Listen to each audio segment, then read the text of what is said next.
गुरुवर्य यांच्या नेतृत्वात मी महाराष्ट्रात आजपर्यंत काम करत आलो आणि पुढे सुद्धा काम करत राहील असे माननीय माजी मंत्री अण्णासाहेब डांगे साहेब या ठिकाणी आत्ता ज्यांनी आपलं मनोगत केलं त्यांनी महाराष्ट्रात ओबीसी चळवळ उभं करण्याचं पताका आपल्या खांद्यावर घेतली ते आमचे सहकारी मित्र लक्ष्मणराव हाके साहेब या ठिकाणी शिवसेना पक्षाचे असले तरी सुद्धा आमच्या ओबीसी चळवळीमध्ये महाराष्ट्रात माझ्यावर खांद्याला खांदा लावून काम करणारे मान्य संजय बापू गुतेजी, त्याचबरोबर समाजाचं काम करत असणारी प्रशासनासुद्धा सर्वांबरोबर दुर्गंधीचं काम करत असणारे आमचे यांनी स्वतःचा सरपंचाचा शपथ मुख्यमंत्र्यांनी घेतला ते अरुणजी खरबटे साहेब, या ठिकाणी नगरसेवक कुसुमाने साहेब, माझ्यासोबत आलेले आमच्या जिल्ह्याचे आमच्या समाजाचे नेते ज्यांनी जिल्हा परिषदेचं सभापतीपद घुसवलेलं आहे ते रफेड मामा, आमचे गुरुवारी चौके सर, कानवार चळवळ जे काम करते ते आमचे हरिभाऊ लेंगरे साहेब, तुकारामजी माशाळ, साहेबराव गुरव, नितीन सावगावे, संग्राम माने, सुनील गुरव, संजू कुमार, आमच्या हिंदबाई सविता मध्ये, कारण त्या हिंदीचं असेल म्हणून की माझी पूर्वी मध्येच होईल त्याच्यामध्ये आमच्या हिंदबाई मध्येताई सण या ठिकाणी लक्ष्मण देसाई, निलेश सकपा जयसिंग तात्या शेंगे यांच्याबरोबर बापूच्या काळात त्यांच्यावर काम केलेले आहेत चळवळीचे नेते आणि आमच्या समाजाचे तरुण नेतृत्व म्हणून सर्व उपस्थित काही महत्त्वाचे नाव राहिले असेल तर माझ्यावर आवडीमध्ये लिहून देणाऱ्याचा हात नसेल, माझा नाही, माझं तर रक्षणा सर्व आदरणीय मंच उपस्थित सर्व ओबीसी बांधव तुमचे साहेब हा माझा आजचा 57वा सत्कार आहे.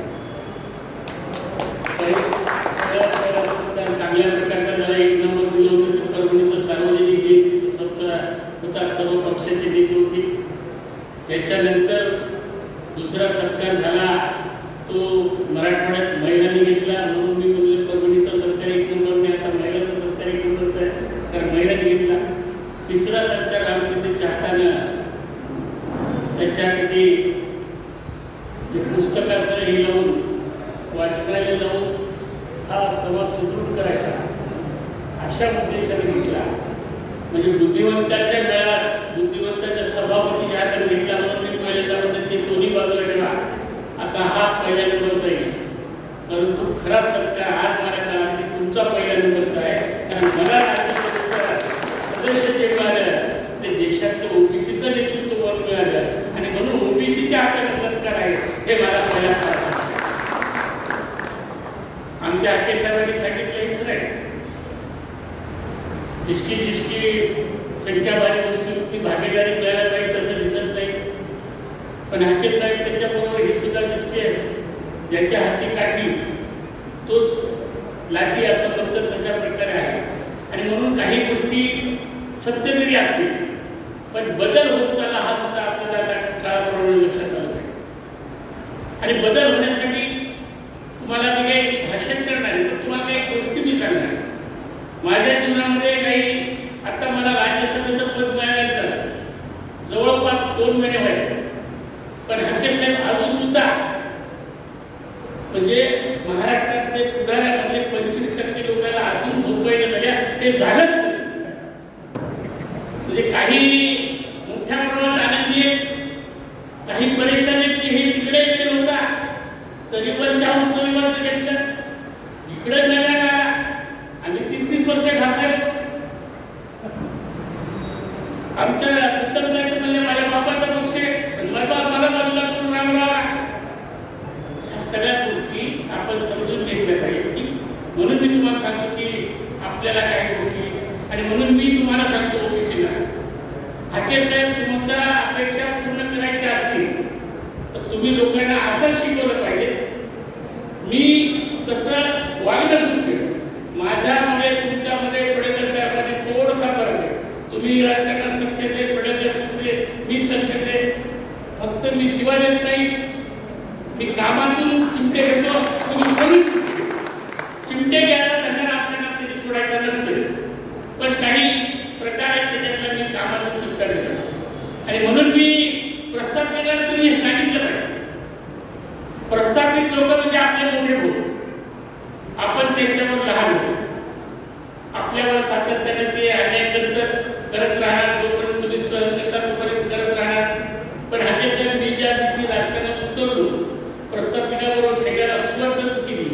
पण मी असं तुमच्यासारखं शिवाजी भेटलो नाही, त्याला भाऊ म्हणूनच ठेवलं.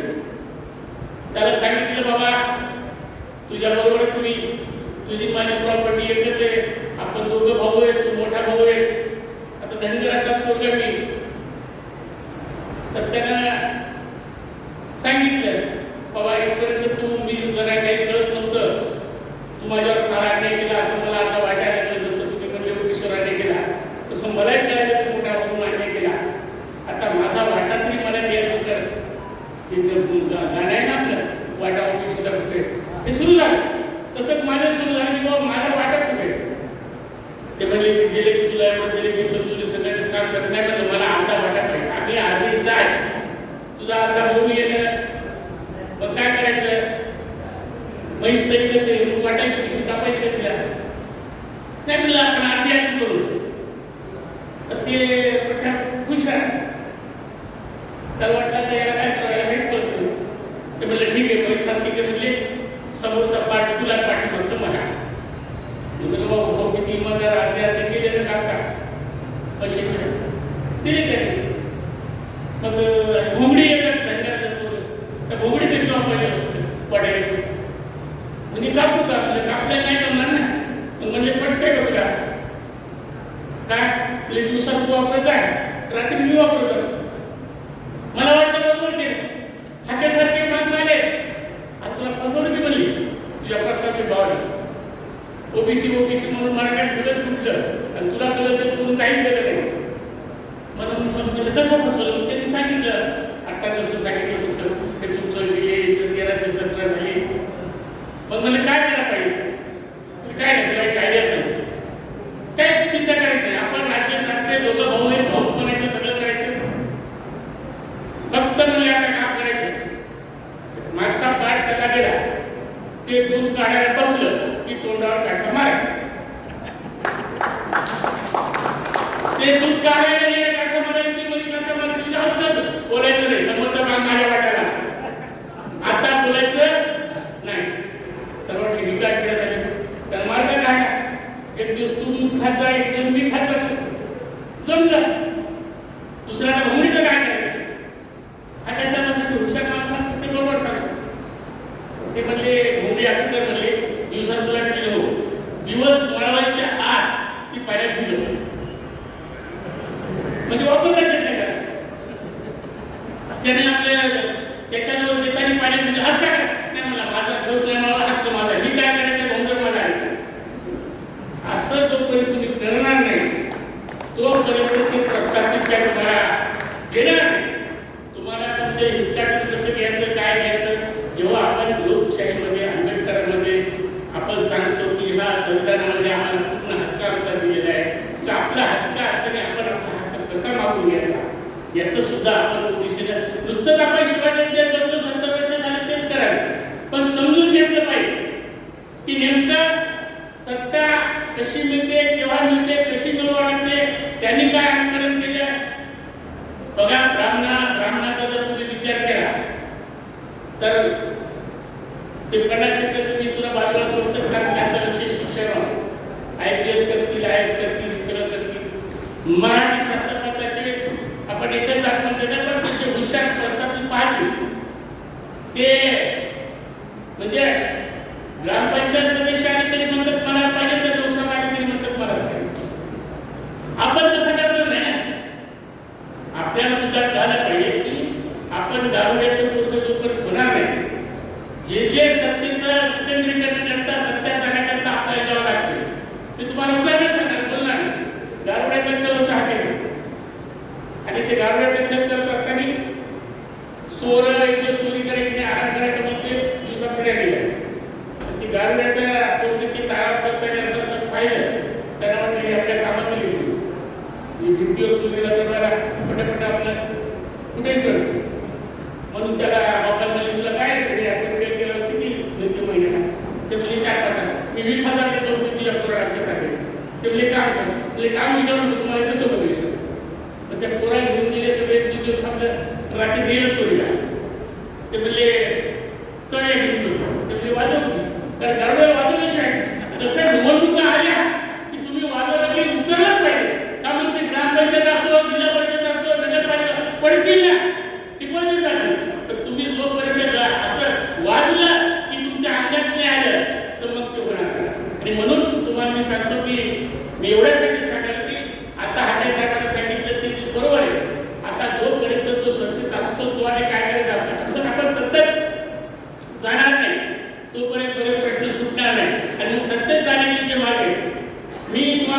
केव्हाही ओबीसी माणसाने मी माझ्या स्वतःच उदाहरण. आता तुम्ही म्हणसाल एसएससी झाला म्हणून सोडा, पण मी स्वप्न पहिल्यापासून मोठे पाहतो. मी कारकून होतो तरी म्हणायचो आमदार व्हायचं. आमदार झाल्यामध्ये मी खासदार व्हायचो, राज्यपाल व्हायचो. आता मला एखादा विचार, आता तुझे राज्यसभा उच्च काय तुला राष्ट्रपती बिघडाले का? आता तुम्ही स्वप्न पाहणं बिघडाले का? ते म्हणजे कसं काय? त्याला आदिवासीचा झाला, मुसलमानाचा झाला, मराठीचा झाला, धनगराचा झाला का? मग त्याच्यामुळे होऊ शकते. सांगायचं तात्पर्य तुम्ही स्वप्न पहा आणि नुसतं पाहू नका, तर तुम्ही त्या पद्धतीने चला जे लोक त्या याच्यात सक्सेस होतात. आज बघितलं असं की मला शरद पवार साहेबांवर काम केलं, हे शिकायचं तुम्हाला माहिती आहे. पवार साहेबांनी मला पहिलं मागण्याचं पद दिलं होतं. मला बोलून मी गेलो, त्याला कशाला धन्यवाद मानाया, कारण आपली संस्कृती जी आहे त्याला धन्यवाद मानले पाहिजे. मग आता धन्यवाद मानल्यानंतर दुसरी त्यांचं कौतुक करा पाहिजे. त्यांनी गेले संस्कार आपला जमलेच नाही म्हणजे तुझा राज्यमंत्री झाला, तसा फार आनंद झाला. पण मी आणि शंकररावच्या पोराने एकदा सत्तेत होतो, ते मुख्यमंत्री आता मी महामंडळावर आहे. हा कशाचा फरक जातीचा, बाकी दोघांनी तर सत्तेत उत्तर एकदा. ही हिंमत आपल्याला ठेवायला. ज्या माणसाने राज्यमंत्री पद दिलं त्याने ज्यावेळेस मला तू आता समाधान घेस का, त्यावेळेस मी दिलं नाही, मी समाधान घे. ही ताकद आपण निर्माण करावं लागते. राजकारणामध्ये मागून तुम्हाला काही मिळणार नाही आणि त्या गोष्टी आपण समजून घेण्याची गरज. ओबीसी बांधवाला मला हेच म्हणायचं, जेव्हा जेव्हा आपल्याला वेळ असेल तेव्हा संधी भेटेल. मला ज्या वेळेस राजकारणात संधी भेटली त्यावेळेस मी त्यांचे उपकार किती मानले, त्यांचे आकेचा म्हणले की उपकार मानायचे नाही. तुम्ही राजकारणात कधी कोणाचे उपकार मानले. आपलं कर्तृत्व असेल आंबेडकरांनी दिलेले. मला ज्यावेळेस महाराष्ट्रात दिले तर तुम्ही सांगितले की मला अजून स्वप्न पाहिजे. त्या पद्धतीने ज्या दिवशी या राज्यामध्ये बारामती पंढरपूर मोर्चा निघाला होता आमच्या धन्यवाद, मी 3च महिने झालो आमदार झालो. मला आपली जे घाबरतात ते सांगलं. मी बारामतीच्या मोर्चात गाव म्हणलं तर ते म्हणजे लगा जाऊ तुम्हाला एकच 3 महिने झाले आमदार केलं आणि पवारसाच्या विरोधात मोर्चा आहे आणि तुम्ही तिथं जाता. मी म्हणलं कदाचित भीती जर असेल तर राहील. मी काही सुद्धा त्याला बोललो नाही. सरळ पवारसाहेबांच्या विरोधात मोर्चा केला. तुम्हाला एवढंच सांगायचं, तुमच्यावर हिंमत असेल तर तुम्हाला कोणीच काही करू शकत नाही, कारण जे काय मिळतं ते आपल्या ताकदीवर मिळत असते आणि त्या मोर्चात त्या ठिकाणी इथला प्रकार घडला. माझ्या साहेबांना माहिती काय झालं. इथल्या कुठल्या जवळ झाले सगळी भाजप माझ्या अंगावर आली तरी मी घाबरलो नाही. तिला काय नाही दिल्यापेक्षा काय करायचं काय. शेवटी आपल्या कामावर, आपल्या कर्तृत्वावर, आपल्या जनतेवर जर विश्वास असेल तर पदं येतील जातील. तुम्हाला मी काल इंटरव्ह्यू केले, तुमचा आवडता नेता कोण, तुम्ही बाळासाहेब ठाकरे आणि याच्यात विश्वास लागले ते नसत्या म्हणलं ते त्याच्या मनात आलं तेच करत होता. काय भीतीच नाही. तसं मी सुद्धा आमदारकी सोडायची तर सोडायची, सगळ्यांनी मुखात काढले. आमदारकी तुम्ही सोडली म्हणजे गड्यासाठी तुम्ही मंत्री होत होते. आता ऐकून घेतलं बा जे घडलं ते आहे ना, त्यांना दिसायला पण मला थांबा ना, अजून काय आयुष्य संपलं का. म्हणजे आपण केव्हाही एखादी गोष्ट करायची असेल ओबीसी बांधवांना आपल्याला मला यानंतर सांगायची की तुम्ही हिंमत ठेवून काम करा. तुमच्या कर्तृत्वावर, तुमच्या या देशावर तुमची निष्ठा पाहिजे, जनतेवर तुमची विश्वास पाहिजे आणि जनतेसाठी काम करावे. पदामुळेच काम होतं असं नाही. बाळासाहेब ठाकरे मी जे त्याच्यासाठी म्हणतो की तो कुठलं पद घेतलं नाही पण काय कशा प्रकारचं ठेवतो. आता निवडणुकीमध्ये आपल्याला बरेचसे प्रतिनिधी देत नाही, कारण जागा कमी असतात, काही असतात. नवरदेव सगळ्याच होता येत नाही, पण नवरदेवाचा मामा तर होता येते आणि मामाचं काम पाठीमागे असते. काय करायचं हे कळते आणि म्हणून जे नवरदेव आहे त्याला वाटलं पाहिजे की हे बरोबर आहे तर आपण निवडून येतो. हा मामा असला तर बरं आहे. ही ताकद तुम्ही निर्माण करा तुमचं कामाचं जायचं. मला तुम्ही पद दिलं काय दिलं याच्याशी नाही, पण माझ्या मतदारसंघामध्ये माझं तिकीट टाळून टाकला काही सांगितलं दाखल सगळं प्रकार. मला तिकीट देता प्रकार होता ते दिलं नाही. शेती आपल्याला दाखवता त्याला दिलं सगळं केलं, पण मी ह्याच्यासाठी विरोध नाही केला. मी विरोध नाही केला. जे विरोध करत होते ते पडण्याची शक्यता होती त्या ठिकाणी माझी ताकद एवढी दाखवली आणि त्याला मुख्यमंत्र्याकडे हे सांगावं लागलं. हे नसतं तर मी पडलो असतो. तेव्हा कुठे हे करायचं असते आणि म्हणून एखादं पद, एखादं तिकीट मिळेल नाही मिळेल, तुमचं अस्तित्व एवढं निर्माण करा की तुम्ही कुठली दिशा बदलू शकता, तुम्ही हे कंट्रोल करू शकता. संख्येने कमी आहेत, संख्येने कमी असल्यापेक्षा संख्येने भरपूर जरी असतो तर जाती जातीमध्ये वाढतो. मेळाव्याला आपण एक होतो, पण हाके उभे राहिले तर हाकेची तर डिपॉझिट राहत नाही. मग आपण जर 27% म्हणलो तर तुम्ही तर किती फरकाने निवडून यावं लागेल. आणि म्हणून त्यांचा दोष नाही, आपण संघटित नाही. आपण जिथं बोलायचं तिथं बोलत नाही. ओबीसीचा मनुष्य उभा राहिल्यावर ओबीसीचं मतदान द्यायला या महाराष्ट्रात एकटे दुसऱ्या निवडू शकते का? पण ते देत नाहीत ना. आपण त्यावेळेस आपण पक्ष पाहतो, आपली निष्ठा पाहतो, आपण हे पाहतो. आपण त्यावेळेस पाहत नाही की राजकारणामध्ये नेमकं काय करायला पाहिजे, ते आपण शिकत नाही. आणि म्हणून ओबीसींना आज या ठिकाणी काही आपण माझा सत्कार केला. मला खात्री सांगतो की मी ज्या वेळेस राजकारणामध्ये उतरलो त्यावेळेस मी फक्त सांगितलं की आपल्याला काय व्हायचं, आपली ऐकत काय, या पद्धतीने काम करत राहिलं. मी सुरुवातीपासून सांगितलं की कुण्याही माणसानं मराठीतली मन तुम्हाला ती मन काय ऍक्च्युअल असते, प्रयत्न करता वाढवतं करण्याकडे केले गेले, याचा अर्थ वाढवतं केलं, पण प्रयत्न केले की तुमचा काही हासिल होऊ शकते. हे मूर्तिमंत उदाहरण तुम्हाला मी सांगतो. मी आहे सातत्यानं पडलं तरी लोकांत राहायचं, जिंकलं तरी लोकांत राहायचं. बाजूला कोणी उभं राहत नाही, मी दुसऱ्या दिलं तर उभं राहिलं. मग ते येणारे माणसं काही शिष्टमंडळ दिले ते बाहेरचा म्हणलं तुम्हाला बाहेरचा आता दिसायला गुलाब नदी वाशिमला उभं ते कुठला होता. म्हणजे आपल्याला लोकांना सांगता आलं आणि तसं सांगितल्यामुळे मला ओळखीचा लोक मी बावडाचा लोकांना तुम्ही लोकांना प्राऊड केलं पाहिजे. नेमकं काय करतात लोकांची दिशाभूल करण्याचे जे लोक प्रयत्न करतात त्याला काउन्सिलिंग जसं हाके साहेब करतात तसं करतात. पण हाके साहेबांना काउन्सिलिंग करताना आम्हाला विचार करावा लागेल. आता इतर स्टेजवर बसले की आम्हाला तुम्ही बोललेलं खरं वाटते आणि लगेच तिथं बसले की बाबा तुम्ही बोललेलं चांगलं वाटते, मी पण बोललेलं चांगलं वाटते, ते सांगते ओबीसी राजा वगैरे नाही. ते कुठंतरी एकदा म्हणजे जे सत्तेत आहे ते सांगतात आपल्याला अन्याय होलेला नाही आणि आपण विरोधात तुम्हाला अन्याय झाला तर आपण ज्या सत्तेमध्ये आहोत त्या सत्तेतून कशी जास्तीत जास्त तुम्ही तुमचं काम चालू ठेवा म्हणजे आमचं चांगलं लागतंय. नाही तुम्ही सोडून देत आम्हाला तुम्ही आणि म्हणून तुम्हाला सांगतो की ओबीसीला हेच विचार करावा लागेल की बाबासाहेब आंबेडकरांनी विचार केला शिका संघटित किंवा संघर्ष करा शिक्षण वाचीचं दूध आहे. तुम्हाला जमिनी गावा आता इथं ओबीसीचा मोठ्या मोठ्या समाजाचं बोलत नाही पण आहे बरोबर राघवादारांनी जेव्हा ठरवलं काही ठर नाही तिच्यावर संकटे तर ताबा घ्यायचा प्रयत्न करावा.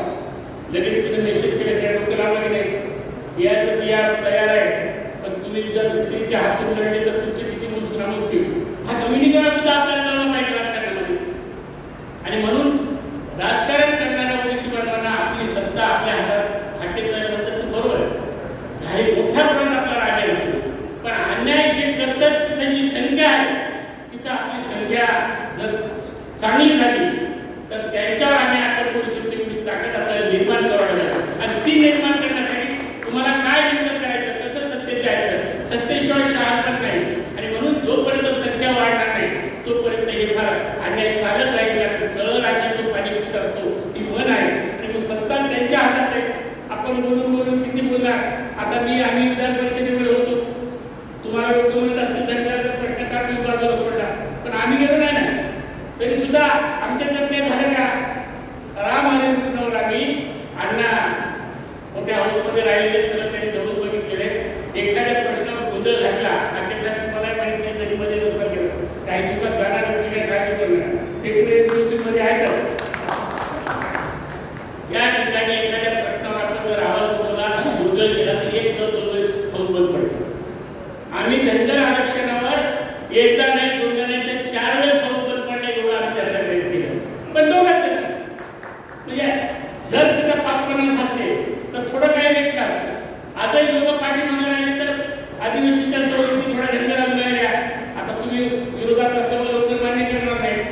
आता हे आपलं कामच असतं त्याचं त्याला काम करावं. पण 10,000 विद्यार्थी आज शिकायले आज ओबीसीचा इतका मोठा प्रश्न आहे परंतु आपण ओबीसीचे प्रश्न मांडण्यासाठी त्या ठिकाणी आपण गेलं पाहिजे. आता तसं आल्या मला मागणी मांडण्यात आली ओबीसीच्या हॉस्टेलला जागा नाही ओबीसीच्या मुलांना. मी तुम्हाला खात्री देतो की या पदाचा जो काय अधिकार असेल तो वापरून मी या ठिकाणी ओबीसी हॉस्टेलबद्दल 100% प्रयत्न त्या ठिकाणी कारण शेवटी ज्या